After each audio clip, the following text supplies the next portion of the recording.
Ocupo essa tribuna no dia de hoje para tratar de um tema que afeta diretamente o interesse dos nossos trabalhadores, mas que também é de suma importância para o setor produtivo e o desenvolvimento econômico do nosso país. Refiro-me à necessidade de modernização e ajustes na política pública de emprego que são financiadas pelo Fundo de Amparo ao Trabalhador, o FAT. Essas políticas compõem a rede de proteção social do país e objetivam a preservação do emprego formal, base da geração da renda dos nossos trabalhadores. Do ponto de vista técnico, as políticas de emprego podem ser divididas em dois tipos, passivas e ativas. As ações passivas, destinadas ao emprego, são aquelas que buscam oferecer algum tipo de assistência financeira temporária aos trabalhadores que se encontram em situação de vulnerabilidade, que pode ser causado pelo desemprego involuntário ou por baixos salários. Nesse campo, destacam-se o seguro-desemprego e o abono salarial.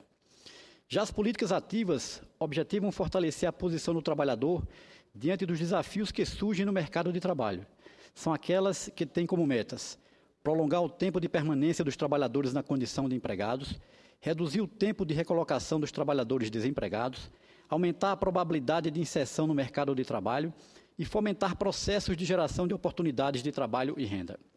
No conjunto dessas políticas, destacam-se a intermediação de mão de obra operacionalizada pelas agências do Sistema Nacional de Emprego, SINE, as ações de qualificação profissional, que foram reforçadas com o advento do Programa Nacional de Acesso ao Ensino Técnico e Emprego, PRONATEC, e os programas de geração de emprego e renda, tais como o PROGER e o PRONAF.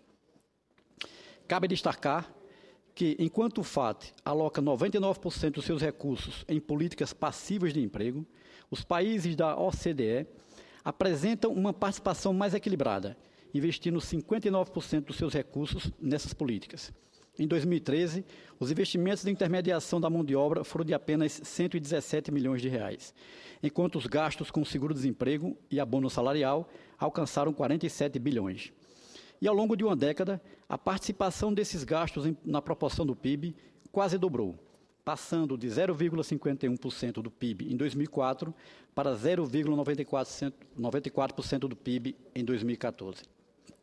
O que explica esse crescimento tão vertiginoso, a despeito da nossa taxa de desemprego cair de 13% em 2003 para 4,8% em 2014, a menor taxa da série histórica anual iniciada em 2003. Os especialistas apontam 4 principais determinantes. 2 desses fatores estão relacionados ao fortalecimento do mercado de trabalho no Brasil, o aumento do número de trabalhadores formais e o crescimento do salário real. Este último relacionado à política de valorização do salário mínimo. O número de trabalhadores ocupados passou de 80 para 95 milhões no Brasil como um todo, um aumento de 19% em 10 anos.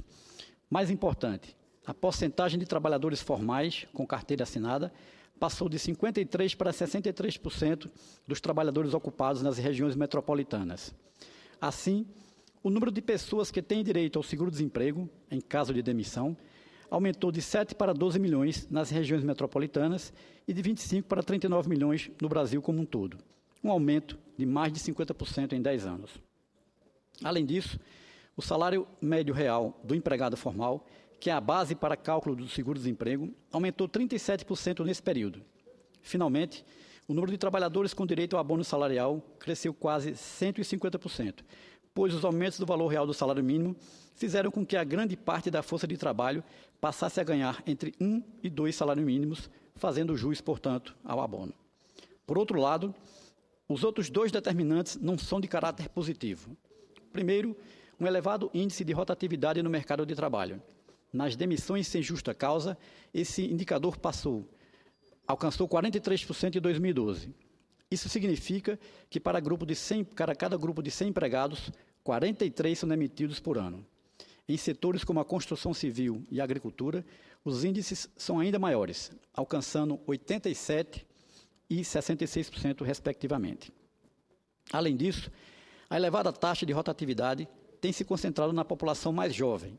Em 2013, cerca de 73% dos benefícios foram apropriados por esse grupo, cuja a disposição para a permanência no emprego é menor.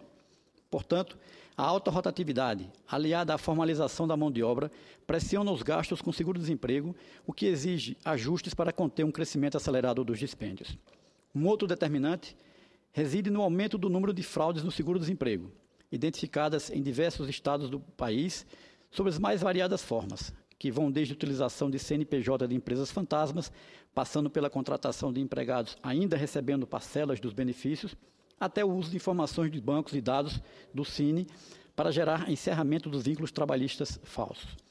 Não se tem estimativa da totalidade dos custos dessas fraudes, porém, não se deve pensar que é algo desprezível. A propósito, os meios de comunicação têm repercutido ações da Polícia Federal para desbaratar e punir quadrilhas de malfeitores que em todo o Brasil manipulam informações e iludem pessoas humildes, com o objetivo de obter ilegalmente benefício do seguro-desemprego. Diante do desafio de reprimir e, sobretudo, prevenir essa sangria, peço vênia para parafrasear Franklin Roosevelt, lembrando às autoridades competentes que o preço do progresso social é a eterna vigilância. Senhor presidente, senhores e senhoras senadoras, esse cenário nos aponta a necessidade de corrigir distorções na correção do benefício, do seguro-desemprego e do abono salarial, não apenas com o intuito de promover um ajuste fiscal de curto prazo, mas, sobretudo, na perspectiva de garantir a sustentabilidade financeira do FAT no longo prazo, o que garantirá a manutenção dos benefícios para a geração futura dos trabalhadores. Nesse sentido, senhor presidente, é que a medida provisória 665/2014 propõe medidas saneadoras que representam uma resposta às transformações estruturais em curso do mercado de trabalho e que possibilitarão ampliar o espaço fiscal para as políticas ativas de emprego. Segunda medida, para a primeira solicitação do seguro-desemprego, serão necessários 18 meses, com a carteira assinada para fazer jus ao benefício. Para a segunda, o prazo de permanência, 12 meses, e na terceira, 6 meses. Assim, a alteração tem o objetivo de beneficiar os trabalhadores mais vulneráveis, em detrimento daqueles que solicitam benefícios pela primeira vez. Em 2013, 23 bilhões de reais foram gastos com seguro-desemprego, desses alocados para a população mais jovens, que representa a rotatividade no mercado de trabalho. Como já mencionado, esse valor representa 73% dos dispêndios em 2013. A medida provisória também faz alterações no seguro-desemprego destinado aos pescadores artesanais em período de defeso. O objetivo é tornar mais claro o enquadramento para fins de concessão do benefício, diferenciando aqueles que vivem exclusivamente da pesca daqueles que exercem outras atividades profissionais. Também é vedado o acúmulo de benefícios assistenciais e previdenciários, como seguro-defeso. O pescador que recebe, por exemplo, auxílio-doença, não poderá receber o valor equivalente ao seguro-defeso. Além disso, será instituída uma carência de 3 anos a partir do registro oficial como pescador para que o valor seja concedido. Com isso, objetiva-se corrigir distorções, como o acúmulo de benefícios, a extensão do seguro-desemprego, do seguro-defeso, por decisão judicial, para quem não exerce de forma exclusiva a profissão de pescador, e a ausência de critérios objetivos para a definição de quem efetivamente está habilitado a receber o seguro. Portanto, senhor presidente, o propósito é garantir o benefício exclusivamente a quem tem direito. Com relação ao abono salarial, pago ao trabalhador que recebeu até 2 salários mínimos, a MP em vigência prevê a elevação da carência de 1 para 6 meses ininterruptos de trabalho. Além disso, o abono será pago proporcionalmente ao tempo trabalhado, assim como ocorre com o pagamento do 13º salário. É importante destacar que, quando o abono salarial foi criado em 1990, o valor real do salário mínimo era muito baixo, cerca de $81. Em 2014, esse valor alcançou uma média de $325. Além disso, não tínhamos programas sociais do alcance do Bolsa Família. Portanto, o grau de vulnerabilidade social atualmente é muito menor. E também não nos parece razoável tratar de forma isonômica quem trabalhou 30 dias em relação a quem trabalhou o ano inteiro. Dessa forma, é plenamente justificável um saudável ajuste na concessão desse benefício. Finalmente, ressalto que as medidas necessárias para aprimorar as políticas públicas de emprego não se restringem ao escopo da medida. Há grandes desafios, como o de reduzir a rotatividade de mão de obra e oferecer um programa mais eficiente de intermediação e reinserção de mão de obra no mercado de trabalho. As agências do Sistema Nacional de Emprego são pouco eficientes para recolocar trabalhadores no mercado e se transformam em meros postos receptores dos pedidos de seguro-desemprego.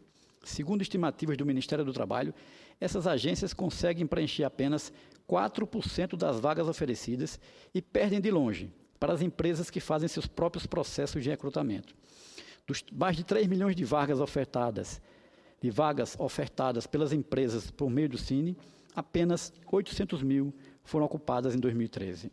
A conclusão é que o sistema precisa ser reestruturado para padronizar o atendimento e fazer uma conexão mais direta entre a política de concessão do benefício e a qualificação dos trabalhadores desempregados, por meio de cursos de qualificação profissional, como os oferecidos pelo Pronatec. Senhor presidente, senhoras e senhores senadores, parece-nos evidente que tão importante quanto a criação de um programa ou de uma política pública é o seu redesenho em função das mudanças econômicas e sociais que ocorrem ao longo do tempo. Afinal de contas, a sua própria efetividade é determinante para que o público-alvo seja revisto. Nesse contexto, torna-se necessário reduzir as despesas do FAT com políticas passivas para investir no fortalecimento de políticas ativas, pois estas têm impacto direto no aumento da produtividade do trabalhador e da economia, o que gera maiores ganhos de bem-estar para toda a população a longo prazo. Senhor presidente, tive a oportunidade de debater com o senhor rapidamente sobre esse tema e temos a certeza que, através do debate nessa casa, conseguiremos trazer soluções que, sem dúvida alguma, irão garantir a médio e longo prazo a sustentabilidade do FAT, que é, sem dúvida nenhuma, um grande patrimônio do trabalhador brasileiro. Muito obrigado.